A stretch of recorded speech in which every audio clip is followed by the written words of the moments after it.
জয় পেয়েও সেমিফাইনালে যেতে পারল না পাকিস্তান। অবশেষে সেমিফাইনালে নিশ্চিত হল নিউজিল্যান্ড। ম্যাচ জিতেও সেমিফাইনালে যেতে পারল না পাকিস্তান। পাকিস্তানের কাছে 5 রানে হেরে গেল শ্রীলঙ্কা।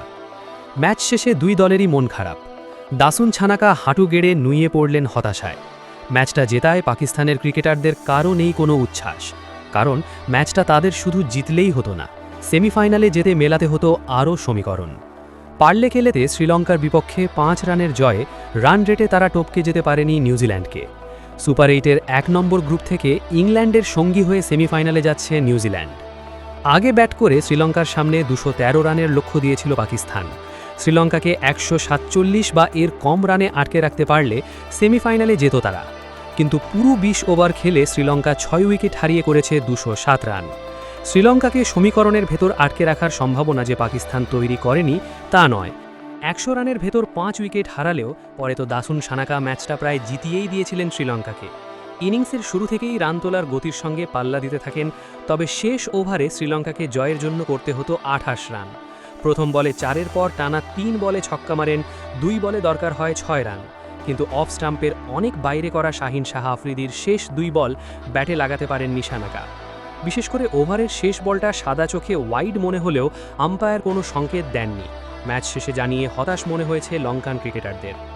টস হেরে ব্যাট করতে নেমে শ্রীলঙ্কাকে যেন বড় ব্যবধানে হারানো যায় সেই চেষ্টা ভালোভাবেই করেছিলেন দুই ওপেনার সাহিবজাদা ফারহান ও ফখর জামান। তাদের দুজনের 95 বলে 176 রানের উদ্বোধনী জুটি তো রেকর্ডই গড়ে ফেলেছে। বিশ্বকাপে যে কোনো উইকেটেই এখন এটি সর্বোচ্চ রানের জুটি। 9-4 ও 4 ছক্কায় ফখর 42 বলে 84 রান করে দুষ্মন্ত চামিরার বলে বোল্ড হন, তবে সাহিবজাদা পেয়ে যান সেঞ্চুরি। এই পথেই তিনি এক বিশ্বকাপে বিরাট কোহলির সর্বোচ্চ 319 রানের রেকর্ড ছাড়িয়ে যান। 60 বলে 100 রান করে আউট হন তিনি। ইনিংসে ছিল 9-4 ও 5 ছক্কা।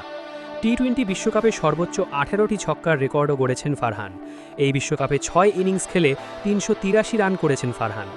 এমন দুর্দান্ত শুরুর পরও পাকিস্তান বেশি দূর যেতে পারেনি বাকি ব্যাটসম্যানদের ব্যর্থতায়। শেষ 4 ওভারে 34 রানে 7 উইকেট হারায় পাকিস্তান। 2 ওপেনার ছাড়া আর কোনো ব্যাটসম্যান ব্যক্তিগত সংগ্রহটা নিতে পারেননি 2 অঙ্কেও। পাকিস্তানের রানটা তাই জয়ের জন্য যথেষ্ট হলেও তাদের তুলতে পারেনি সেমিফাইনালে। দর্শকবৃন্দ, এই ম্যাচ নিয়ে আপনাদের কী মতামত অবশ্যই কমেন্ট বক্সে বলে যাবেন, আর এই চ্যানেলে নতুন হয়ে থাকলে চ্যানেলটি সাবস্ক্রাইব করে আমাদের সাথেই থাকুন নতুন নতুন খেলার আপডেট ভিডিও পেতে।